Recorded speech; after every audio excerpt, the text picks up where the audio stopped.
वित्त मंत्रालय के आदेशों के अनुसार जीएसटी डिपार्टमेंट टैक्स पेयर के डेटा पर नजर रख रहा है ताकि जीएसटी के भुगतान में चोरी या देरी को रोका जा सके। इसके लिए मिनिस्ट्री ऑफ कॉर्पोरेट अफेयर्स यानी एमसीए और इनकम टैक्स डिपार्टमेंट यानी आईटीडी के पास मौजूद टैक्स पेयर के डेटा से जीएसटी डिपार्टमेंट मिलान कर रहा है। जीएसटी कलेक्शन को बढ़ाने के लिए वित्त मंत्रालय के निर्देशों के बाद इनकम टैक्स डिपार्टमेंट और जीएसटी डिपार्टमेंट तेजी से काम कर रहे हैं। अप्रैल 2023 के जीएसटी कलेक्शन के आंकड़े अच्छे रहे हैं क्योंकि बीते वर्ष के सेम पीरियड की तुलना में जीएसटी कलेक्शन का रिकॉर्ड टूट गया है और आंकड़ा बढ़कर 1.87 लाख करोड़ रुपए तक पहुंच गया है।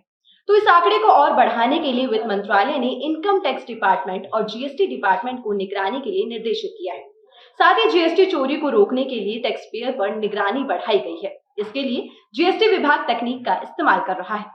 रिपोर्ट्स के अनुसार जीएसटी विभाग मिनिस्ट्री ऑफ कॉर्पोरेट अफेयर्स और इनकम टैक्स डिपार्टमेंट से मिले डेटा को एनालिसिस करेगा और टैक्स पेयर के रिटर्न फाइल समेत टैक्स जमा करने के दस्तावेजों की जांच करेगा। रिपोर्ट्स के अनुसार जीएसटी के तहत देश में करीब 1.3 करोड़ रजिस्टर्ड बिजनेस और सर्विस प्रोवाइडर हैं। जीएसटी चोरी या भुगतान में देरी पर लगाम लगाने के लिए जीएसटी डिपार्टमेंट सक्रिय हो गया है। जीएसटी डिपार्टमेंट उन टैक्स पेयर को पकड़ने की कोशिश में है जो अलग अलग टैक्स रेगुलेटर्स को टैक्स भुगतान से जुड़ी अलग अलग जानकारी देते हैं। ऐसे टैक्स पेयर के रिटर्न डॉक्यूमेंट और आंकड़ों से हेरफेर का पता लगाया जाएगा और गड़बड़ी पाए जाने पर कार्यवाही की जाएगी।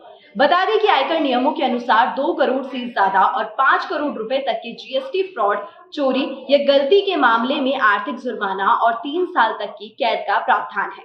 इनकम टैक्स एक्ट के अनुसार टैक्स अमाउंट ड्यू है या कम भुगतान किया गया है तो टैक्स अमाउंट का 10% जुर्माना लगाया जा सकता है और न्यूनतम जुर्माना राशि 10,000 रुपए है।